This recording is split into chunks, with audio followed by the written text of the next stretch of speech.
Hi, and welcome to the Longines Irish Champions Weekend Chat with Champions, where we have our very special guests, Charlie Appleby, Donnacha O'Brien, and Shane Foley. Uh, Charlie, we should say, thank him very much that he's sending over Guyeth to ensure that once again the Irish Champions Stakes is going to be, I guess, one of the highest races again at the end of the year. We have Donnacha O'Brien, who's already a classic winning trainer, which is faintly ridiculous at 22, a couple of months into the job and not long after being champion jockey. And speaking of champion jockey, we have Shane Foley there, who's stealing a march on his colleagues at the moment.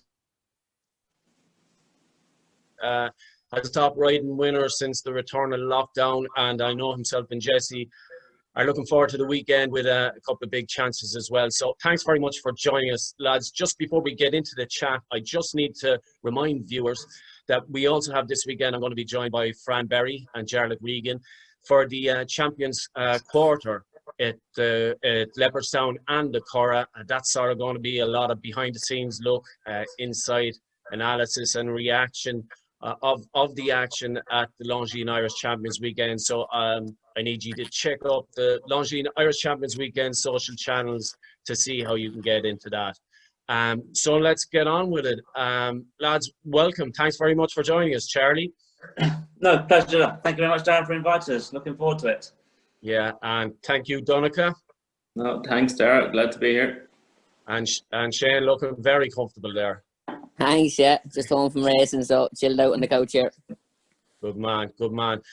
Listen, lads, we were talking about it earlier, and it's funny, you've probably travelled to elite racing in 3 different ways, and it just goes to show it's a fantastic signal, I think, of the sport that you can do that.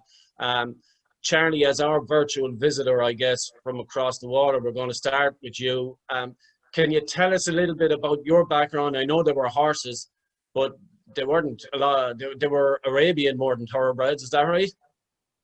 That's correct, Dave. You've done a bit of homework there. But yeah, I started off on the Arabs. Brought up in the West Country, which is mainly the jumpers are from down that neck of the woods. Yeah, came up through the pony ranks and then went on to slightly larger ponies in the Arabs, and then ended up with the thoroughbreds. But no, it was a good experience down there, and yeah, I ended up sort of working my way up through the country and sort of have been in Newmarket since the age of 16.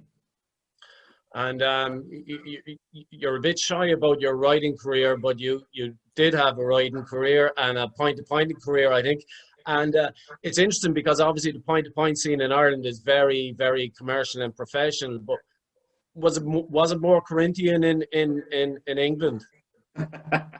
Well, I certainly haven't got the magnificent prizes that Donnacha's got behind him, unfortunately, from my riding days. But no, it was a good experience, and as always, you know, I feel that it's people will hopefully have a bit more respect when you're asking them to do something. Because I always say, a lot of lads in the yard, I said, look, I'm not asking you to do something I wouldn't try doing it myself. So you know, I think it helps along the way that people will hopefully just respect you a bit more if you've been and tried it. I'm not saying I was successful at it, but at least I tried it. Yeah, no, it was a good experience, and I thoroughly enjoyed it. And I suppose, Charlie, you're a bit of an example of the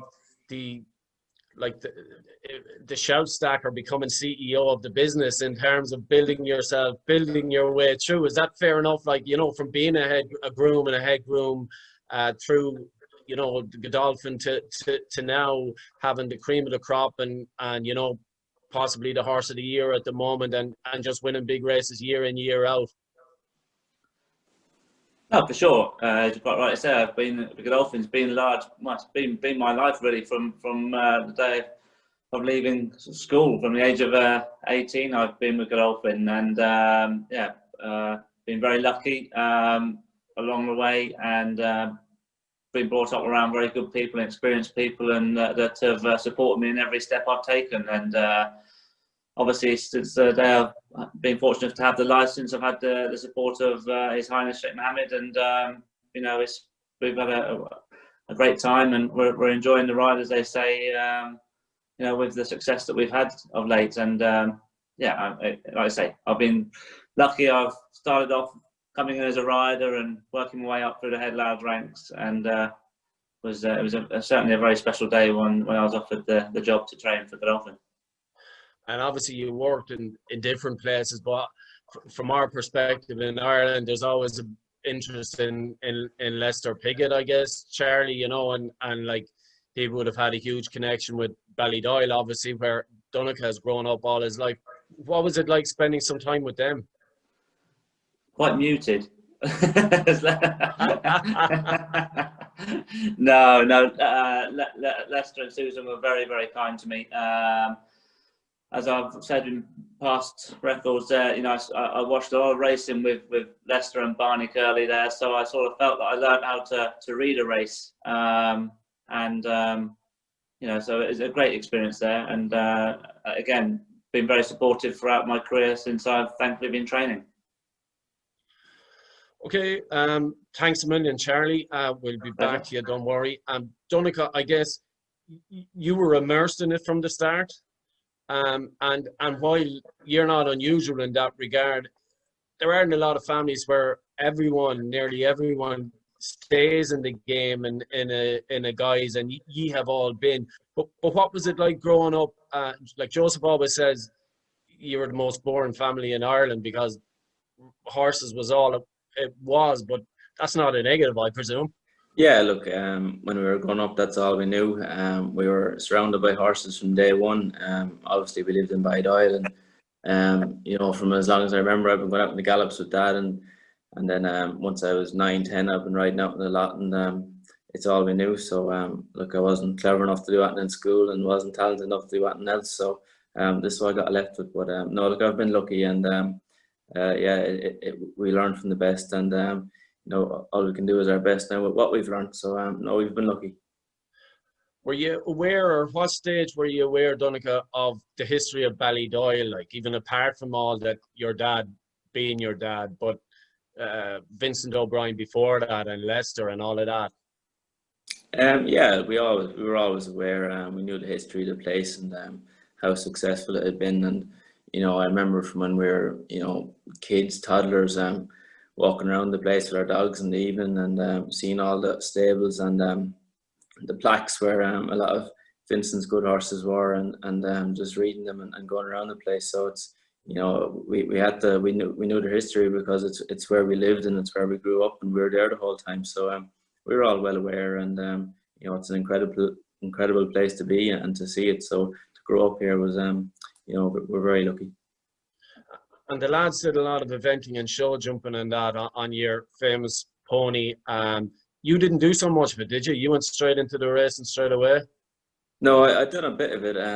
Actually, I done a good bit of it. We all done a bit of it. I think it's a great basis for your riding.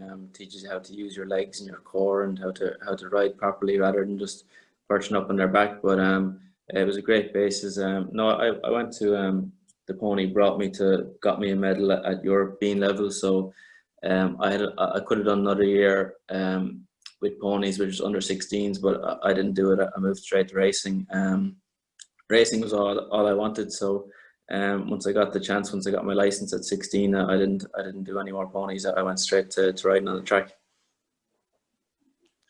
And can you remember one race or one horse at whatever age where you thought, yeah, this is what I want to do, be it, a win your dad had, or is there one that stands out you thought, oh God, I want a bit of this?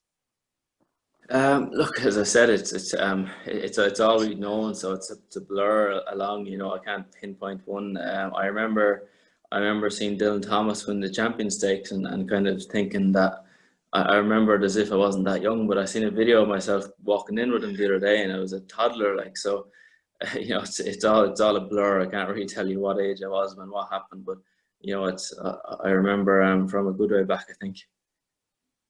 Good stuff. Thanks a million, Donnacha. And Shane, very patient there. Thanks a million. You're no background at all in this sport, and really, if you went to a different school, it wouldn't have happened, maybe.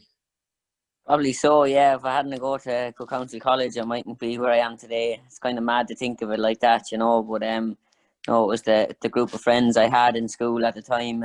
Matthew O'Connor, MJ Oren, Sean Flanagan. They were all horsey mad, and at the time, Donnacha probably knows him because his dad went to school there as well. Aidan O'Brien would be. He's Aidan O'Brien, the teacher, I call him, and obviously there's Aidan O'Brien, the trainer. But no, he is a massive interest in racing and always had. And I think the first really instant with horses was a school tour to Aintree, I think it was, and we got brought to Ballydoyle, and I kind of just got the bug from there, and we continue to go from there, and we've been lucky enough since.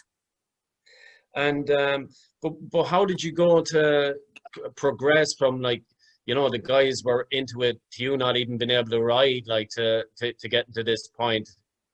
Yeah, well, obviously my first weekend on a horse, we were Matthew O'Connor's 16th birthday, and they threw me up on a hunter, I think, one more the morning after, and that was I think that's where the bug got bitten at that stage. And obviously we went to the apprentice school then after that in race, with the intention of going back to school. It was a transition year, but I knew that was never going to happen because, like, I'm a bit like Donnacha, school wasn't for me, you know. I was going to do something, but it didn't involve books and whatnot. But no, went to race for a year and sent to Mick Halfords, and I suppose Mick, it was a massive figure to me and brought me right through the ranks from a kid to a professional jockey, and kept going. And no, look at it, it's been good so far. And it was fact finding at the start, and it was tough and it was hard, especially when you had no background. But no, it was good at the time, not knowing much either. So you learned from the very beginning. And does that help you, Shane, in terms of that grind and building? And, like, you were a slower burn, I guess, but maybe were you a little bit older before you sort of started making it rather than it happening very quickly? Do you think that was a help in hindsight? Actually, Daragh, like I didn't have my first ride till I was 19. Some young lads have ridden out their claim by then, you know what I mean? But I felt I was a bit stronger and a bit heavier, and you're able to deal with people more. You're a bit older and you're a bit clever, you know what I mean? Sometimes these kids at 16 are thrown into the deep end and they're expected to do a man's job, you know what I mean? But you're just learning to deal with people, and you're a bit older. It's like everything, you're a bit clever and everything. But I think that definitely did stood to me, and I went through my claim slowly, and you build up your contacts and you build up your everything. Your riding improves. But just maybe it was a help to me, and it was a bonus to me that's the way it worked, and it's been good, thank God. That's an interesting point. Like, Donnacha, you have Gavin Ryan, you brought him in this year, and his claim, I think, has recently just dropped to 3, but he has said that himself, that he feels better prepared, that when that goes, that he is now 20 years of age, 21 years of age, that he has relationships built up over the years. Do you think that's a benefit? Like, obviously you were coming maybe from a different type of background. What do you think? Yeah, look, I was lucky because I basically had a supply of rides. It didn't matter if I burned through my claim too quickly. Like, Dad and Joseph were good enough to give me rides regardless. So, look, I was in a different position than that. But I think certainly for most apprentices starting off, they should look. I don't know if it's hard if they get on a roll to stop taking rides and horses have chances. So I'd never tell a young jockey to not take rides, but at the same time, I think when it works well and that they can get on a roll when they're starting to ride really well, it can work out better than if they breeze through their 10 and get down to their 3 quickly, and they're probably still riding like a 5-pound claimer, and then they can struggle. But I think it worked well with Gavin. He was always a good rider, but he's really started to get better, and as he's got down through his claim, he's riding better and better, and he's riding for me in group races. So I think he's riding as well as any fully fledged rider. So but yeah, everyone's different, but I think it's definitely better if they can make sure they're up to riding to the standard that their claim is. Charlie, how do you view that from your perspective as a trainer? You're using maybe sometimes you're trying to get a few pounds off and find the guy with value. I don't know, do you have apprentices in the yard? How do you view that, a kid at 16 riding a lot of winners? No, the way I've sort of seen it and sort of utilised it, we don't have an apprentice in the yard. I just feel it wouldn't be, to be fair, be fair on them because there just wouldn't be the opportunity within the yard, and so therefore I've always sort of steered away. And many people, you know, asked if they could come and be an apprentice, but sort of advised them they'd be better off finding a yard that it can be supported more than what we can probably support them. But I've used plenty of apprentices, yeah, and most certainly during the winter. A few years ago, we had a bit of a run on the all weather there, and we're getting plenty of winners there. But a lot of those were ridden by apprentices. You know, I'm sure Donnacha and Shane will agree. You know, you get a good £5 apprentice, and you know, for me, they're the value because you know they've got that experience, and they've still got that decent claim. You're dropping down to a 3, and I'd always sort of, in my opinion, when you're getting down to a £3 claim, you know, you've got to be riding very good to outride the likes of you know Ryan and William and James and you know all those top guys. To have that £3 pull over them, you've got to be pretty exceptional. But there's some great jockeys out there and great apprentices that are coming through, and obviously you know as we see now, you know Tom Marquand, he's been was the champion apprentice there, and he's come through now and you know doing the job that he's doing very well. And so there's so many good jockeys out there. To be fair, we're spoiled from a trainer's point of view. Yeah, that's the thing, and there's, I guess, so much racing, only so much racing, but it can be. I find, you know, jockeys are different from so many different sports people in that you're sole traders, and you know, it's only maybe recently, I guess, and Shane, you discussed this a bit, but that the lack of, you know, mentors, this is something that's beginning to change with the jockey pathway and care. And I know Dr. Jennifer Pugh is introducing maybe a bit of a mentorship role, but you know, when things go bad, and whether it's weight or it's whatever, it can be difficult. And you've spoken, Shane, about coming back from sort of tough times and losing a job or whatnot. It sort of makes or breaks you, doesn't it? Yeah, it can be quite tough. And if you're young when that happens, Shane, if you're a bit immature, you can obviously. I've been around long enough. I was 28 or 9 when I got sacked, as the lad says, but I was well able to take it at the time. But no, look, it can if you're a bit younger and that. But look, that's the game we're in.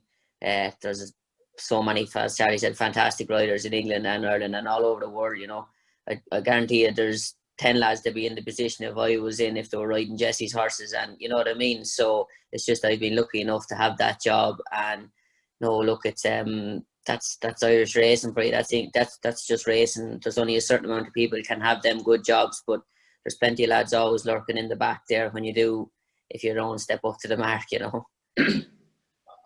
I mean, I don't know, did you see that there was recently a study and a paper that's been published in a medical journal on sort of the pressures on jockeys, and some stark results, like 80% of the jockeys surveyed had at least one indicator of mental health, and 60%. This is in Ireland now. You know, we're drinking a lot.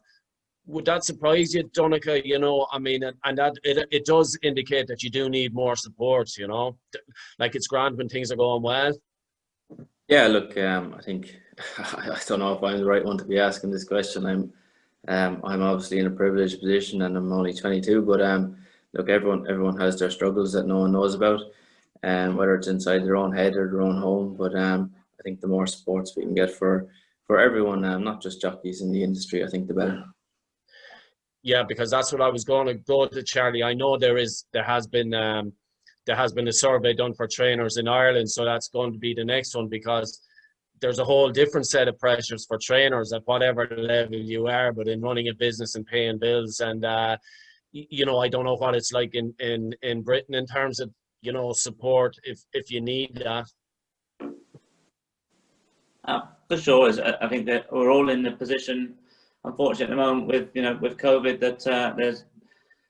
that our sport is under pressure. The countries are under pressure, let alone the sport. So you know, I think everybody's feeling it. But you know, racing's very good, and I think we've all mentioned it down through the last few months now. How racing's been good to help one another and support one another. So everyone's trying their best, and you know there's going to be people out there, you know, unfortunately under pressure in the business, but you know, hopefully there's people out there which I know there are helping certain people, and so as we've just we're all sort of reading off the same page really. You know, it's hopefully there's going to be support out there for these people that are going to need it in very trying times. Having an outlet, something else to do is no harm. I know some trainers that fly planes and jockeys that fly planes and do mad things like that. I'd like to keep my feet in the ground. Charlie, you're into a bit of hunting, I hear. Yeah, my outlet at the moment is 4 children, all at pony clubs. So 4 children, 6 ponies. I can thankfully say my riding career, my hunting career is a little bit like my riding career, so it's been a bit short-lived as well. I'm more comfortable on the ground, but no, yes, as you quite rightly say, we all the family come over to Ireland. We enjoy it there. Obviously, my wife is from Limerick there, and so we come over frequently during the course of the year, and we enjoy ourselves. And hunting has been a part of our lives, and it's sure to be part of the children's lives for sure. Even if they don't like it, they're being sent. Because yeah, I was just thinking we need to set you up with Paul Carberry anyway and spend a day's hunting with Paul Carberry. That'll teach you very quickly, I think, Charlie. No, well, you better ask Paul. I was hunting with him last year, and yeah, I had to pick him up, unfortunately. But as I said to him, he didn't look quite so clever when it was a double wire. You mentioned the girls, Charlie and Adam, and we do see them on social media at times when the horses come home and things like that. And we were talking to Donnacha about that family thing. Does it make it sweeter when, you know, that you have the successes together, but also even on a bad day, you know, that you can share that? For sure. I have to say the children have, like myself, have been very lucky in where they're being brought up now, and I'm sure like Donnacha and Joseph, you know, they get to see the stock as foals and yearlings, and then watch them through their racing careers. So it's enjoyable to see them. You know, they're at an age now where they're starting to understand it and appreciate it, and so it's as much as like I say, you have your good days and your bad days, and your bad days, unfortunately, things don't go right. Well, I don't have much time to think about it because there's normally some disaster going on at home. One of the ponies has not done something, but it's nice to have the family around for sure. My wife's, you know, very busy with them all, and I pitch in when I can. So no, good fun. Good stuff. Donnacha, we just touched on it there off air. You have taken to, every time I'm ringing you, you're on a golf course. I don't know, you training horses at all, but how is it going? You're going to be the next Shane Lowry. No, it's terrible. I called into there's a driving range on the way home. It's like on the way back from work, and I called in and I paid 20 quid for 100 balls, and I hit 5 and I went home. So that's how my evening went. So that tells you everything about my golf game currently. Do you just think it's important to have an outlet? Are you just trying to find something else to do, or? Yeah, look, I play a bit. I find it's nice to just get out. It clears your head. It gets you annoyed at something bar training. You can get annoyed at the golf rather than something that happened in work. But no, look, it's grand. It gets you out of the house. It gets you to do a bit of a walk for 3 or 4 hours. It helps clear your head. So no, that's why it suits me. And Shane, you're on a whole different level. You don't do things for a bit of crack. You're just beasting it and going running marathons and things like that. Well, I think my running marathons are over there. I done the Dubai Marathon a couple of years ago, getting a bit older and getting a bit more fragile. I stick to the walking now as much. But no, yeah, look, yeah, like Donnacha said, you have to get out and clear the head. And I've done quite a lot of cycling through lockdown. The roads were quiet, and cycled up and down to Kilkenny quite a bit to Mum and Dad and that. So that was as much as I done. But now, look, it's nice to get out in the fresh air when you can and clear the head. And obviously, your better half has a a riding school. So you're probably, are you allowed to, were you telling me you're not considered good enough to be up on the horses, you're just mucking out? I'm just a maintenance man who cuts the grass and keeps everything tidy and everything, and puts bales in and bales out, and up on the tractor, harrow in the arena. But no, like I said, during the winter, it's grand to have that. It's something to do when you're not as busy racing and that. And Lorraine's a mad horsewoman without being any interest in racing. I know that might sound stupid, but show jumping and hunting, and no interest in racing whatsoever. But obviously has the interest in horses, so it's great because we have the same similarities. Brilliant. Donnacha, I just need to ask you before we start talking about Longines Irish Champions Weekend, the transition into training. I know you've answered it a gazillion times already, and you're only in the gig a couple of months. But what's it been like? And you know, I do presume training a winner is better buzz than riding one, is it? Look, it's different. It's not when you're riding one. It's obviously you're very active. It's an adrenaline rush. It's I suppose like any sports person, your body's full of adrenaline, and you're obviously pushing it to the limit.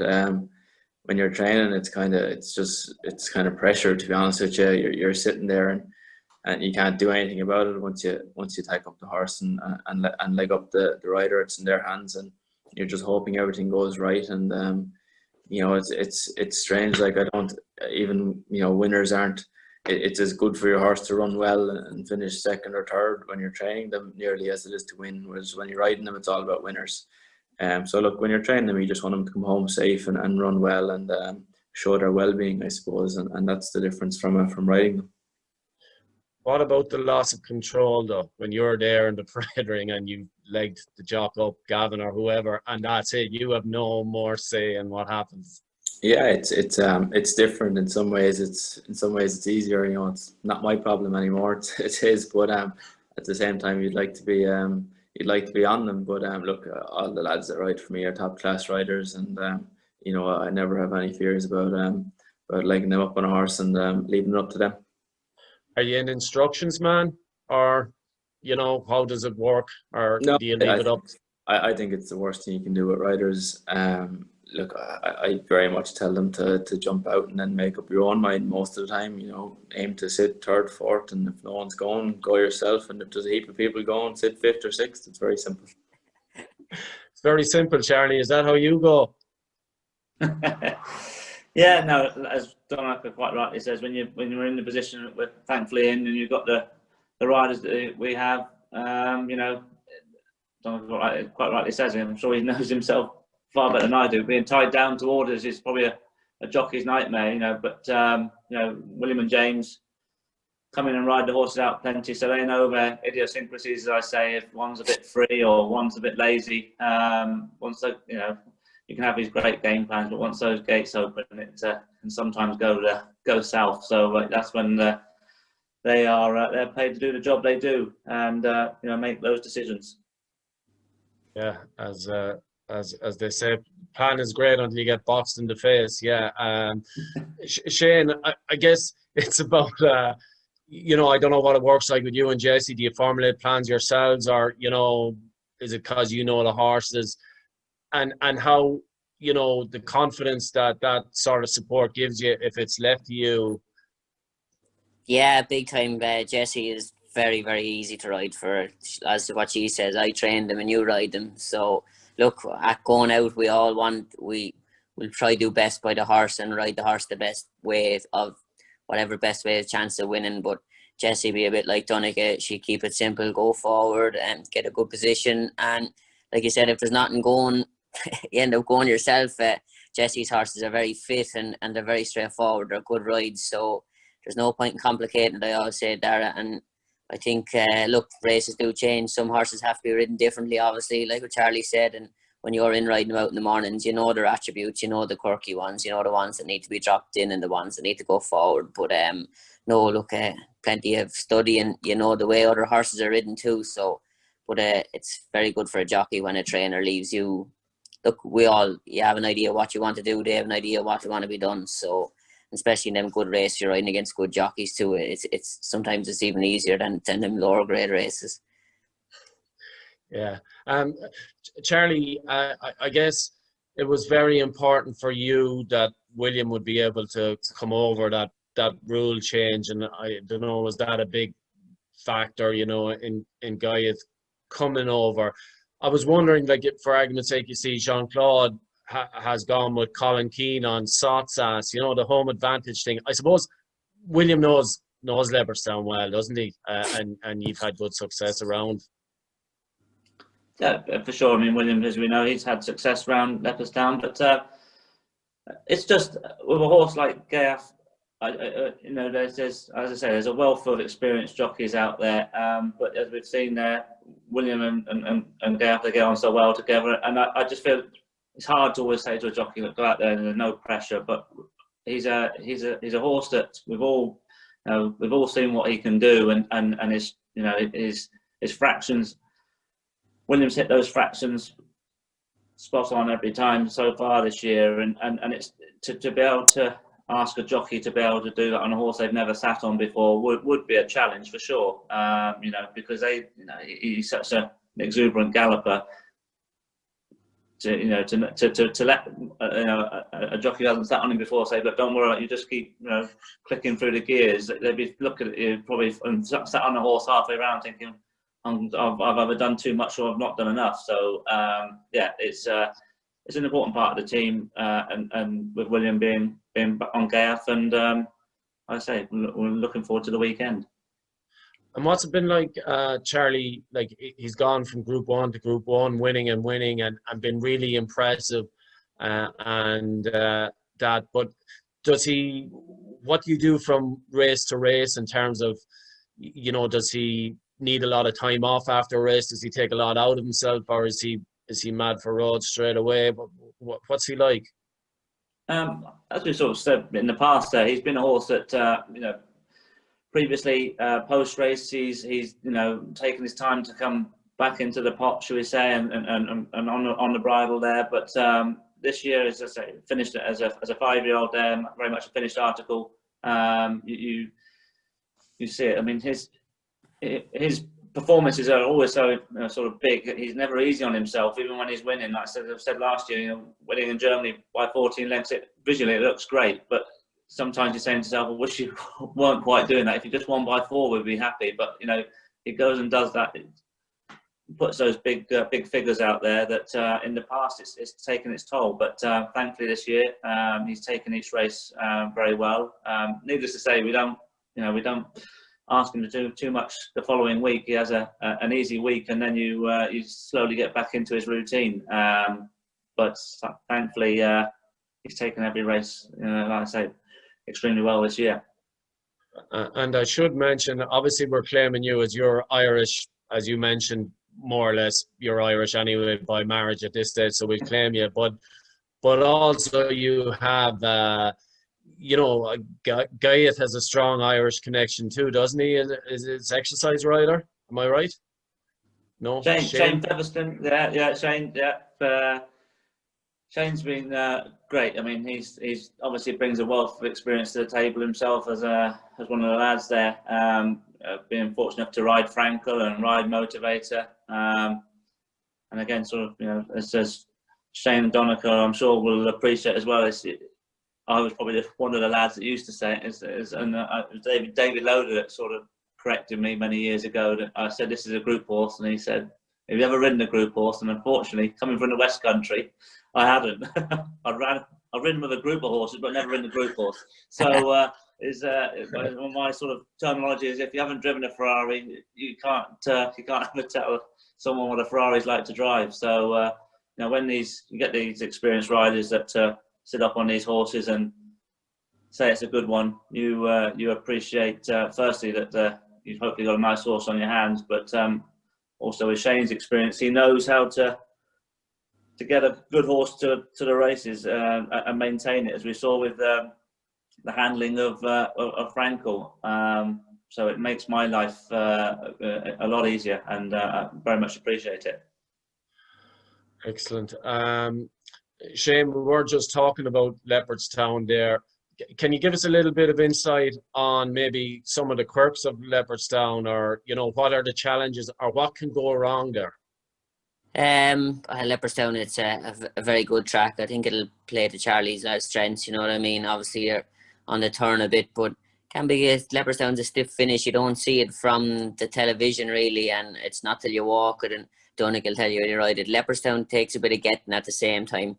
Sometimes Champions Weekend, the first couple of races can be run on the inside track, and that can be a bit tight, and it can be hard to make up ground in them bigger fields. But usually in them good races, when there's pace on, the best horse normally wins 9 times out of 10. But I think all the races are on the outside track this weekend, so there'll be none of that. There'll be no excuses from early doors. But no, it's a good fair track, but can get caught down the inside if you're too back on the inside. It can be a bit of a place if the ones in front of you aren't going forward, but that's kind of similar in every track there, you know what I mean? That can happen. But no, look, it's a very fair track. It's a good track. I like Leopardstown. It's been a lucky track for me over the years.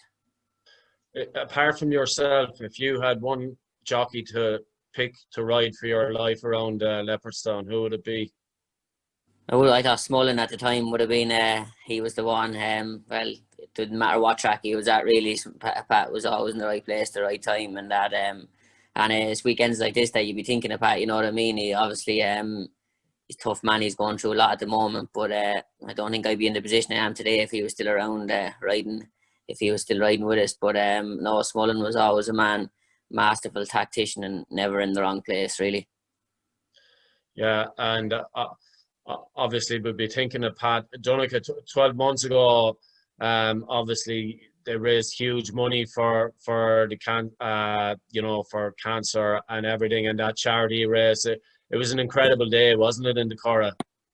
Yeah, absolutely. It was an incredible day. It was great to see how racing all got together to support such a great cause. All rallied around Pat, and it's all fair due to him. He's the one that got it all together, and it's a testament to the man he is. How many people gathered around him, and the support that they shown. So yeah, it was a great day, and it was a great cause, and hopefully it can continue.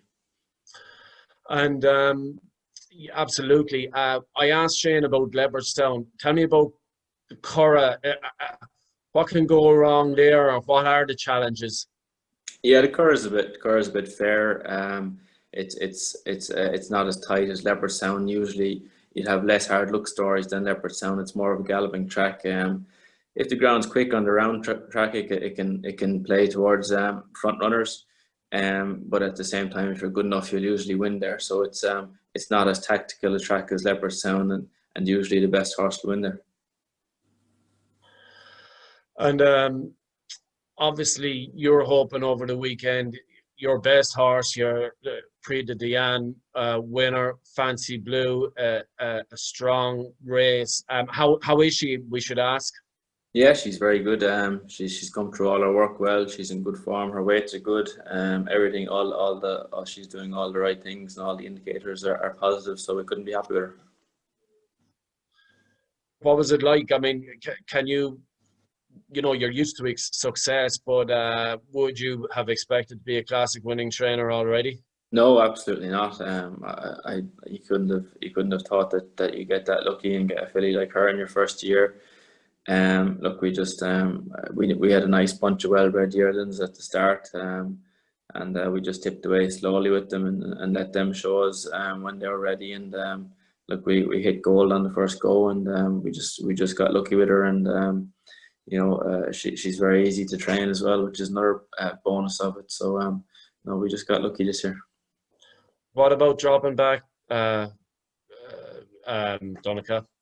Yeah, it's not ideal. I'd rather it be 10 furlongs, but I wanted to keep her in Ireland. She's done plenty travelling already this year, and she'll probably do plenty more at the end of the year. So I didn't. There was the option of the Blandford, but I wanted to keep her in Group 1s. She'll probably go to the Opera on Arc Weekend, which is 10, and I didn't want to go up to 12 furlongs in the Vermeil and ask her to step back then. That would be difficult for her, rather than, I thought if we're running over 8 in the Matron, she might be vulnerable, but at least then we'll go 10 for the Opera, and then possibly 12 in Ascot. So I wouldn't like to step her up and trip and then ask her to step back. So look, it's not perfect, but it'll be a nice prep for her autumn campaign. And listen, how many runners do you think you'll have over the weekend? Or I'll have 5. I'll have at the minute I have Emperor the Sun in the handicap. He's a grand stayer. Little bit poor out of stalls, which isn't ideal for a big handicap around Leopardstown. So he'll need a strong pace, and he'll probably need a bit of a pace collapse later on, and he'll be finishing strong. Then I have the filly and the matron. I have Fernando Vici in the juvenile stakes over a mile. He's a lovely horse. Does everything well. He'll be a nice 1.5 mile horse next year, so I think he's classy. And then I think I have Shale in the Moigler. Obviously it's going to be tough to beat Joseph's filly, but on a bit nicer ground, hopefully we'll get closer and possibly even put it up to her. And then I think I might have another one, the handicap on Sunday, but I'm not sure yet. Okay. Charlie, is the arc likely for Guyot after, or is it a wait and see after sort of Saturday? Yeah, don't want to sound like we're sitting on the fence, but yeah, it'll be a wait and see really. You know, we purposely, you know, took our time before we made the decision before, you know, Irish Champions weekend, and whether he's, you know, participated or not, because like I say, as we mentioned earlier there, he puts up the big performances, and you know, you've got to give him that quiet week and then quietly build him back into his work. So we weren't purposely sitting on the fence. We were just taking it day by day with the horse and allowing us to tell us, you know, where he was and whether we felt it was the right decision for the horse to let him take part. And we've been very happy with him the last week. So therefore, that's why the Irish Champions is our target, and then we'll regroup, as I always say, afterwards, and see where we head to next. And is Master of the Sea going to make the trip? Yes, he worked nicely during the week there. Very pleased with him. So he flies over on Saturday, and looking forward to it. Yeah, I think it's going to be a good race. You know, Battleground. You know, obviously I saw him there at Ascot, and I was at Goodwood there when he won. So yeah, he's very much. I feel I respect Jesse Harrington's horse as well. Obviously, I'm in the Phoenix there, so it's a nice race on paper, and it's a race. Thankfully, we've had a bit of luck in there over the last couple of years, so it'd be nice if we can continue it. And what attracts you, Charlie, to the Longines Irish Champions weekend? You know, it's become a fixture now, but you know, English trainers have come over and gone away with prize money, and that's important, I think, all the time when you're trying to establish an international global event. But you love coming over and going away with the Euro. Yeah, look, I think it's if we're all lucky enough to be in the positions that we're all in, when you've got good horses, it's where you want to be. It's like turning up for the Olympics or any of those international sporting events. That's where you want to be, and it's thankfully, like I say, we've got the horses to be able to be there and be competitive. I've always said, you know, I don't really fancy turning up there and just for the trip, and go and I say, go there. I want to go there with a chance, and wherever we are travelling around the world, I've always felt that at least we've put our horses in there that should look good on the page, and if we get a bit of luck, we might nick a winner, and hopefully we'll be trying our best again this weekend. Shane, I was watching you there while Charlie was talking about Master of the Seas, you know, saying were you going to try and say you can stay at home if you like? A cracking race. Obviously, Lucky Vega was really impressive the last day, and Jesse has shown a lot of patience probably with him. Yeah, look, he's been from day one. He's always been a nice horse there, and little hold up after his maiden win, and kind of was a little bit rushed for the railway, and he got beaten the railway, but improved no end from that, and showed what he done in the Phoenix. And a very laid back horse. I think he's going to have no problem going up to 7 furlongs, and I think the ground should be lovely at the Curragh the weekend. So look, it's an exciting race.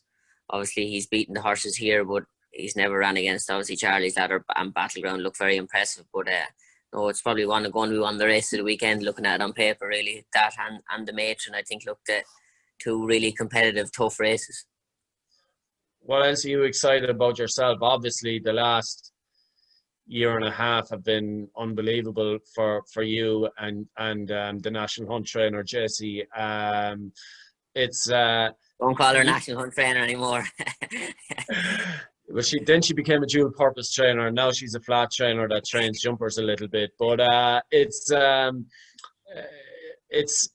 really strong team you've got, isn't it? Yeah, no, look, this is a massive weekend on the Irish racing calendar. You know, it's our Royal Ascot, the Cheltenham of Ireland. You know what I mean? Everything is built up for this weekend, and we've a big team of horses going, and some live ones, obviously with Albigny. I think the matron looks a very good race, but I don't think we've seen the best of her yet, and maybe a mile around the bend might suit her. I think the ground's going to be lovely. Cadillac runs in the juvenile race. She's in good shape. And obviously then Lucky Vega and that, we've plenty of ammunition for the weekend, so it'd be nice to get one or two out of it there. Would one win be a good weekend, Shane? I'd settle for one Group 1, yeah. But look, we've plenty of good ones there, and obviously the fillies on Sunday, Kay and Pepper and One Voice are going to run the Blandford as well. So no, we've a lot of live ones the weekend, and they're all going there in good shape, I think. Charlie, you probably want the 2, do you? Be rude not to, really. No, look, as we all know, it's great to be there, and a horse like Gayaf, of course, it's fantastic that he's coming over. It's great for racing. Of course, he's the horse I want to win. But it's a very respectable field again, and I always say to everybody when you go to these big meetings, it's as I say to the team, just well done for getting them there, because it's a challenge to get to these big meetings, let alone to have the winners, just to get them there in one piece and hopefully on their A game. So it's just going to be enjoyable to be part of it all, and if we nick a winner, I'll be delighted for everybody. Nico winner, yeah. You'll be hopefully says you. I mean, people take that for granted. By the way, it's a very good point that just getting them there. I mean, we see it all the time. Horses that don't, and what you have to do to learn about these horses that are all the personalities of the rest of us, but can't talk and tell you what's ailing them. Donnacha, I guess you want Fancy Blue to win, and anything after that. Yeah, absolutely. Look, I want them all to run well and give their running, and look, if they all do that, I'll be happy. Obviously, it'd be great to get a winner, but look, it's a great weekend's racing, and looking forward to watching it all, and just hoping all my horses give their running and do themselves justice on the day. Okay, well, lads, that's brilliant. Thanks a million for your time. I know you probably have better things to be doing than talking to me, but I know we had a lot of people listening, and it's good to chat about a few other things and learn a little more about you and the great riding careers the three you had. And I still have one, Daragh, hopefully. You still have one. Sorry, yeah. Oh, that's actually I meant to ask you that, Shane. I'm sure you were delighted that Donnacha decided he wanted to eat steak from now on rather than that was a help, all right. hungry. That was definitely a help. Listen, thanks a million, lads. I just want to say before we go again, just to remind people that we'll be at the Champions Quarter at the weekend, myself, Jarlath Regan and Fran Berry, and you can get all them on the Longines Irish Champions Weekend social channels. We'll be looking behind the scenes, talking to the winning connections, analysis from the experts. That'll be Fran. And listen, we hope it's a great weekend. Thank you very much, everyone, for joining us. And thank you very much, our special guest, for joining us. Thanks, Daragh. Pleasure. Thank you very much. Best of luck, team. Good luck, Charlie. Good luck, Dusty. Good luck, mate. Good luck. Cheers, lads. Best of luck. Good luck, Shane. Take care, buddy.